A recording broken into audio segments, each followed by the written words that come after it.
Ano naman ang iyong nakikita sa larawan? Magaling! Isa itong regalo.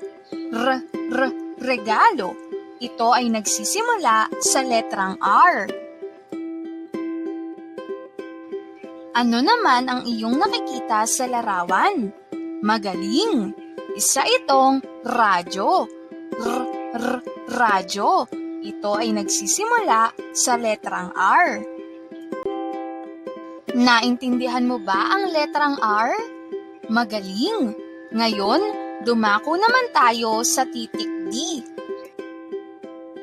Tingnan ng mabuti ang letrang D. Ang letrang D ay isang katinig.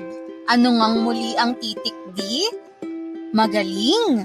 Isa itong katinig.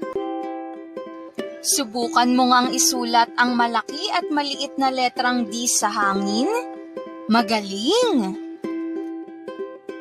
Ang titik D ay may tunog na D. Ano ngang muli ang tunog ng titik D? Mahusay! Ngayon naman, alamin natin ang mga salitang nagsisimula sa titik D. Ano ang iyong nakikita sa larawan? Magaling! Isa itong dahon. Dahon. Ito ay nagsisimula sa letrang D. Ano naman ang iyong nakikita sa larawan? Magaling! Isa itong doktor. Doktor. Ito ay nagsisimula sa letrang D. Isa pang halimbawa. Ano naman ang iyong nakikita sa larawan? Magaling! Isa itong damit. Damit. Ito ay nagsisimula sa letrang D.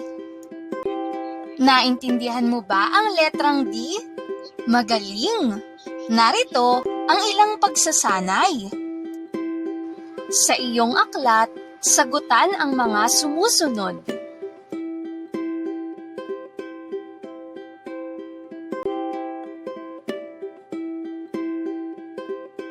Dito na muna nagtatapos ang ating 13 kabanata at tayo'y magkitang muli sa susunod pa nating mga kabanata.